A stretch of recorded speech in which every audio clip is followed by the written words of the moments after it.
پھر نبی پاک علیہ الصلاۃ والسلام کی حدیث پاک کا مفہوم کریم آقا علیہ الصلاۃ والسلام نے ارشاد فرمایا کہ جو شخص جمعہ کے دن غسل کرے گا، پاکی حاصل کرے، جس قدر ہو سکے خوشبو لگائے، تیل لگائے، پھر فرمایا کہ دو آدمی کے درمیان تفریق نہ کرے، یعنی جب مسجد میں نماز جمعہ کے لیے آئے تو گردنیں نہ پھیلانگے۔ پھر فرمایا کہ رب تعالیٰ نے جو اس بندے کے لیے نماز مقرر کی ہے وہ نماز ادا کرے، اور جب امام خطبہ دے اس خطبے کو خاموشی سے وہ بندہ سنے، اس میں بات نہ کرے، لغو باتیں نہ کرے۔ تو نبی پاک علیہ الصلاۃ والسلام نے ارشاد فرمایا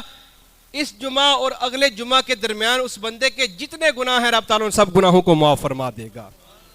اس جمعہ اور اس سے اگلے جمعہ کے درمیان جتنے بھی گناہ ہوں گے رب تعالیٰ اس بندے کے سارے گناہوں کو بخش دے گا۔ پھر نبی پاک علیہ الصلاۃ والسلام نے ارشاد فرمایا کہ جو شخص جمعہ کے دن غسل کرے اور اول وقت میں مسجد میں آئے، خطبہ میں شریک ہو، فرمایا کہ چل کر آئے، سوار ہو کر نہ آئے، پھر مسجد میں آ کر امام کے قریب بیٹھے، امام کے قریب بیٹھے تو نبی پاک علیہ الصلاۃ والسلام نے ارشاد فرمایا کہ رب تعالیٰ اس بندے کو 1 سال کی نیکی کا ثواب عطا کرے گا،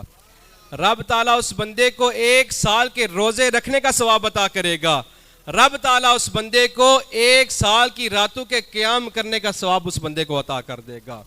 پھر نبی پاک علیہ الصلاۃ والسلام کی حدیث پاک کا مفہوم نبی پاک علیہ الصلاۃ والسلام نے ارشاد فرمایا کہ جو بندہ جمعۃ المبارک کے دن ناخن تراشتا ہے، جو بندہ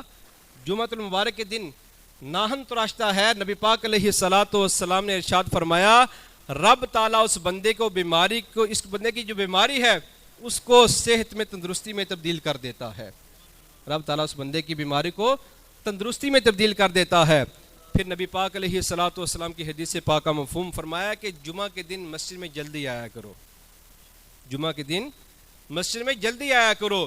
کیونکہ رب تعالیٰ کی رحمت کے فرشتے جو ہیں وہ اپنے ہاتھ میں ایک رجسٹر لے کر مسجد کے دروازے پر کھڑے ہو جاتے ہیں۔ جو بندہ مسجد میں پہلے داخل ہوتا ہے رب تعالیٰ کی رحمت کے فرشتے اس رجسٹر میں اس بندے کا نام لکھ لیتے ہیں۔ نبی پاک علیہ الصلاۃ والسلام کی حدیث پاک کا مفہوم فرمایا کہ جو بندہ جمعہ کے دن مسجد میں سب سے پہلے داخل ہوتا ہے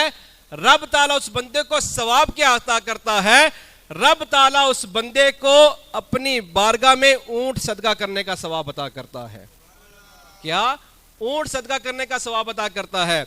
پھر فرمایا کہ جو اس کے بعد جو بندہ مسجد میں آتا ہے رب تعالیٰ اس بندے کو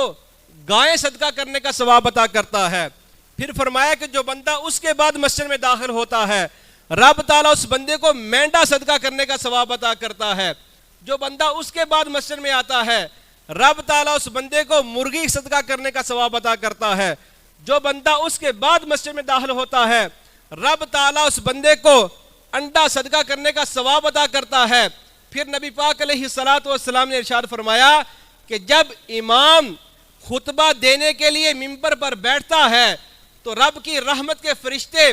وہ رجسٹر بند کر کے اس امام کا جو ہے وہ خاموشی سے خطبہ سنتے ہیں۔ یعنی نبی پاک علیہ الصلاۃ والسلام نے فرمایا کہ جمعہ میں جلدی سے آیا کرو، جو بندہ مسجد میں جتنا جلدی آئے گا رب تعالیٰ اس بندے کو اتنا ثواب عطا کرے گا، رب تعالیٰ اس بندے کو اتنا ثواب عطا کرے گا۔